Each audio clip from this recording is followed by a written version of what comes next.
Namaste. This is the palm of a female, and she is going through a lot of problems. In fact, her life is a living hell. That means she is beset with lot of personal issues as well as financial issue. Career is not showing up. That means there is no career at this point in time. The palm looks very clean. There is no problem from when you look at the picture. There seems to be no problem. The Shani Rekha is good, strongly marked. The headline and the heart line and the lifeline look normal, like any normal palm. The mounts are not depressed, so everything looks normal. Then why is that she's facing problems? We will have to go into Nadi astropalmistry to find out more about this. As normal palmistry, we will not if we use normal palmistry, we will not be able to figure out why it is so. So let me show you two formations here which are clearly showing why there is a problem. This is the first line, which is the Jiva Rekha. It is in the form of a Sarpa snake with its head open or mouth open, whatever you want to call it. Okay, let us look at the Kuja Rekha. This is what it shows. Again, its mouth is open. Both these lines are principal lines, that means Pradhan Rekha. Both these lines have Sarpa, that means Rahu's influence or Ketu's influence. Rahu Ketu are taken together. In the chart, I will use the North Indian chart. I'm using Chandra Lagna here, okay? Because Udit Lagna is not available, the time of birth is not available. So Chandra Lagna is used. It doesn't matter when we are using South Indian chart, but it definitely matters when we are using the North Indian chart. Therefore, generally in Nadi, we prefer South Indian chart, but since most of the audience, they use North Indian, Persian, Arabic chart. This is a Arabo-Persian chart, so I will stick to this part, which is because used in North India. So let us see. Here you will see that Jupiter, let me clean this up. Jupiter is having a trinal influence or trinal connection with Rahu. Now, what it means is that in spite of the fact that Venus and Moon are also in trines to Rahu, the Rahu's impact on Jupiter seems to be more than the impact on Venus and Moon. So, when you analyze a chart, you can always put more emphasis on this particular trinal aspect of Jupiter and Rahu. Yes, Venus and Moon will definitely have some impact, but when we look at Rahu and Jupiter as trinally connected, we can see from the palm that they are very strong. The yuti or the trinal connection is very strong, and in Bhrigunadi we know that the trinal aspect or trinal connections are equated with yuti or conjunction.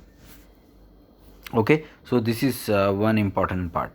Now let me go into the Kuja Rekha, which is the Mars, and in the Mars you will see that the Mars also has got a Y shaped.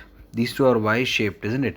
The Mars also seems to have a Y shape, but from the chart it doesn't seem so. Look, because the Mars is in Virgo and the Ketu is here, so there is no drishti at all. But then why is the palm showing it? It means that the chart needs some kind of rectification, or maybe in the birth chart it is not showing, but in the palm it is prominently seen. So this is where, when we use a birth chart, sometimes the birth chart may not exactly reflect what is seen in the palm, but we can always justify by saying that the Mars is at 29 degrees. Therefore, it will always act as if it is in Libra as well, which is in Tula Rashi. Okay, so we can assume that it is here, but it is not true. When you use any other astrological system like Parashari, you cannot assume that it is here. But in Nadi, when we do the predictive astrology or predictive astropalmistry, we should always think of Mars in this particular position or Rashi, because Ketu's trinal aspect is clearly seen falling on it, because of this reason, because it's a Sarpadrishti. All right, if you look at both these things, you will see that this y shaped and these two y shaped, these two together form what we call as the Rahu Ketu axis. This Rahu Ketu axis seem to be very strong, and that is creating this particular blockade, or the so called living hell is because of this reason. That's number one. If you observe that the Shani is also bound by Rahu and Ketu, you can either say it is outside or inside, doesn't matter. There is no other graha here. It's only Shani, and it's very close to Rahu, and Rahu and Ketu are kind of, the Shani is bound by them. How can we see that in the palm? You will see that until this particular position, the Shani Rekha is quite strong, very well marked. After that, it suddenly gets blocked because of some kind of influence which we are not able to see from the chart directly, but here we can see it. So up to, she's currently 35 years old, and very well you can see that it's 35. Problems will be there for a few more years. I will tell you when and how. So up to 35, you can see that the Shani Rekha has been completely stopped by this RK, Rahu Ketu axis. Okay, but Shani Rekha seems to be strong. Why is that? Because the Shani is in Capricorn or Makar Rashi, its own house. Makar is owned by Shani, so Shani seems to be strong here, but it is not able to give any karma related the results, because it is rendered ineffective due to the strong nodes influence. When will this person get out of this Nagpash? Let us see. If you look at the palm, until this position, the Shani Rekha seems to be clear. After this, the Shani Rekha has disappeared, but it reappears at this point. After a gap of a particular number of years, a specific number of years, and then it again goes here, and then obviously it goes into the Shani mount, which is a strong Shani Rekha, and is also strong. But it disappears here after 35. So basically from 35 onward, that is from now until the next 4 years, for the next 4 years, there is some kind of reformation happening. There is some kind of stitching together happening. That is why the Shani Rekha has altogether disappeared, and then it reappears suddenly from this point, which is the age 39.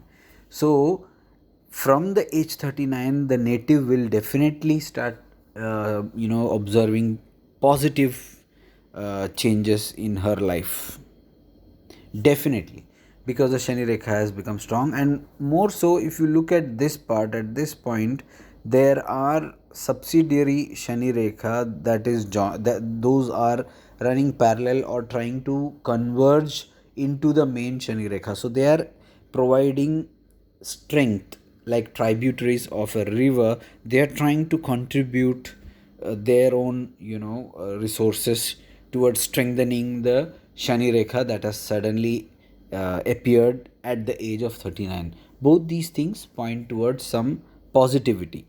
Let us come back to the chart here. If you look at the chart, the Guru, now let me clean this up again. The Guru, the transit, let me talk about the transits now. The transit Guru would cross over or pass over Rahu at the age of 39. That means it will touch Rahu at the age of 39.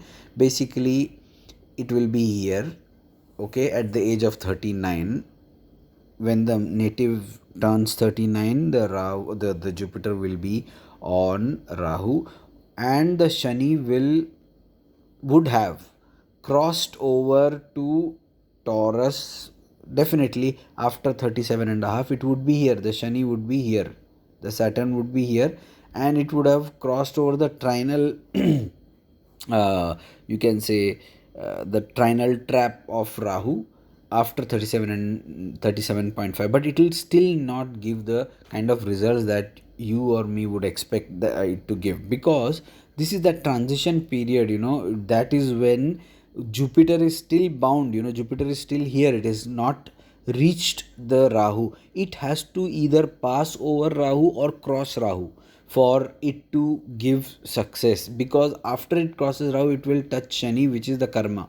That is when the job or some event related to job will start, because it will look at Surya and Buddha with a trinal drishti, okay, and it will look, and it will also have its seventh aspect on the Venus, Jupiter, and Moon, which is very Shubha. So basically, when it goes into Saturn, into over Saturn, the natal Saturn, what the transit Jupiter, when it crosses over from Rahu towards Saturn, definitely situation or the circumstances would be more favorable, and that is when you see this Shani Rekha suddenly reappearing.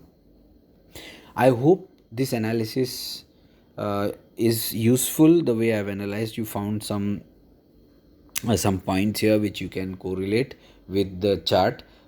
You can use the North Indian chart here to correlate what I've explained in the South Indian chart.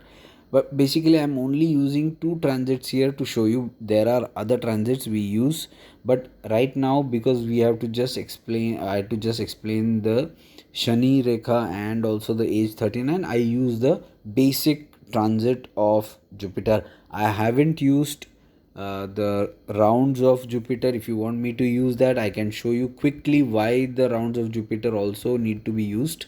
Those who know Nadi astropalmistry or Bhrigu Nadi, they would understand it clearly. As you know, I told you that the Mars would be here technically from the palm. The Mars is here. So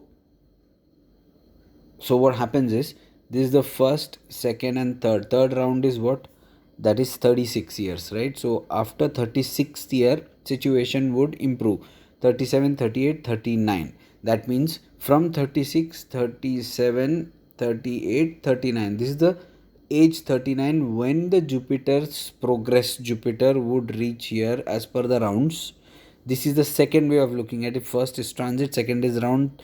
There are few more progressions from the palm also has to be used, and then we have to correlate everything and then give the prediction, and then use dasha system also, because that gives you an additional tool.